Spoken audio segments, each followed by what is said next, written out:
Last week Saturday எடுத்த vlog தான் இது. அன்றைக்கி லஞ்சுக்கு உளுந்தம்பருப்பு சாதமும் பூண்டு குழம்பும் தான் வச்சுருந்தேன். அதுக்கு நெக்ஸ்ட் டே தான் விநாயகர்லாம் கரைக்கிறதுக்காக கொண்டு போயிருந்தாங்க. ஸோ அன்றைக்கி ஈவினிங் நம்ம கோயிலுக்கு போகலான்னு சொல்லிட்டு கோயிலுக்கு போயிருந்தோம். அன்றைக்கி உரியடிலாம் வச்சுருந்தாங்க கோயிலில், நல்லா இருந்துச்சு. உரியடி முடிச்சதுக்கப்புறம் அன்னதானமும் போட்டாங்க கோயில்லையேவும். கோயில் வந்து வீட்டு பக்கத்துலேயே தான். ஸோ நானும் குட்டி பையனும் சாமி கும்பிட்டு முடிச்சோடனே வீட்டுக்கு வந்துட்டோம்.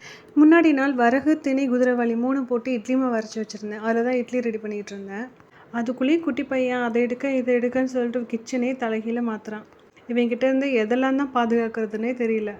முன்னாடியெல்லாம் கிச்சன் ஃப்ளோரில் தான் எதுவும் வைக்க முடியாமல் இருந்துச்சு. இப்போ பார்த்தீங்கன்னா கவுண்டர் டாப்லேயுமே எதுவும் வைக்க முடியல. எல்லாத்தையுமே இழுத்துடுறான் தம்பி.